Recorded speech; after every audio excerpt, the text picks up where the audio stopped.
പാലക്കാട് നഗരസഭ ആരോഗ്യ വിഭാഗം ഉദ്യോഗസ്ഥർക്ക് ഭീഷണി. മാലിന്യം വലിച്ചെറിഞ്ഞെന്ന പരാതി അന്വേഷിക്കാൻ എത്തിയപ്പോഴാണ് ആ സംഭവം. മാലിന്യം നിക്ഷേപിച്ചയാളാണ് ഭീഷണിപ്പെടുത്തിയത്.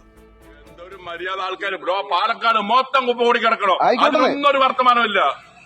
ഇവിടെ മാത്രമേ ഉള്ളൂ നിനക്ക് സൂക്കേട്. അതെ വേണ്ടട്ടാ, പിന്നെന്താ കളി വേണ്ട. ഇവിടെ ഈ ബിൽഡിങ്ങിന് പണിയും തീർത്തിട്ട് പോകുമ്പോ നിന്നെയും കൊണ്ടേ ഞാൻ പോവുള്ളൂ.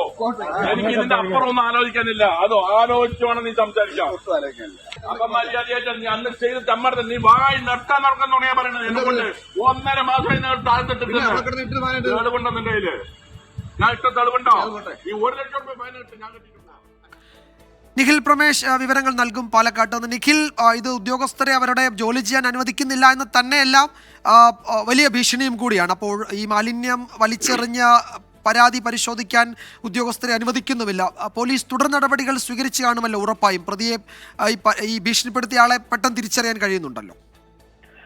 തീർച്ചയായിട്ടും വിജയകുമാർ, ഈ ഇവിടുത്തെ വാർഡ് മെമ്പർ നൽകിയ പരാതിയുടെ അടിസ്ഥാനത്തിലാണ് പാലക്കാട് നഗരസഭയുടെ ആരോഗ്യ വിഭാഗം ഉദ്യോഗസ്ഥർ ഈ സംഭവ സ്ഥലത്തേക്ക് എത്തിച്ചേരുന്നത്. ഈ മാലിന്യം ഇട്ട സ്ഥലത്തേക്ക് എത്തിച്ചേരുന്നത് മനോരമ ജംഗ്ഷന് സമീപത്താണ് ഈ സംഭവം. അവിടെ ഒരു കെട്ടിടം പുതുതായി പണിയുന്നുണ്ട്. ആ കെട്ടിടത്തിന്റെ കോൺട്രാക്ടറാണ് നമ്മൾ ദൃശ്യങ്ങളിൽ കാണുന്ന ഈ ഭീഷണിപ്പെടുത്തുന്നയാൾ.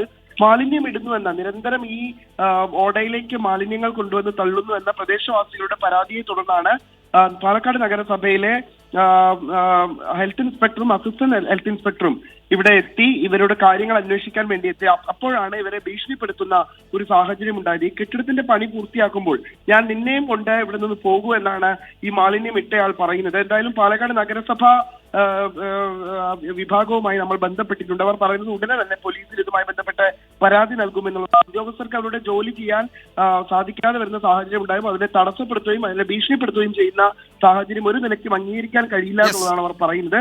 എന്തായാലും പരാതിയുമായി മുന്നോട്ട് പോകാൻ തന്നെയാണ് ഈ വിഷയത്തിൽ പാലക്കാട് നഗരസഭയുടെ തീരുമാനം. വിജയകുമാർ, യെസ്, ഏതായാലും ഈ ഉദ്യോഗസ്ഥരെ, ജീവനക്കാരെ ഭീഷണിപ്പെടുത്തിയ ആളെ പെട്ടെന്ന് തിരിച്ചറിയാൻ കഴിയുന്നുണ്ട്. ഇയാൾ മാലിന്യം നിക്ഷേപിച്ചു എന്നാണ് പരാതിയുള്ളത്. അപ്പോൾ പോലീസിനെ സമീപിക്കുമെന്ന് നഗരസഭാ ഉദ്യോഗസ്ഥർ അറിയിച്ചിട്ടുണ്ട്. നിഖിൽ പ്രമേഷാണ് വിവരങ്ങൾ നൽകിയത് പാലക്കാട്ട് നിന്ന്.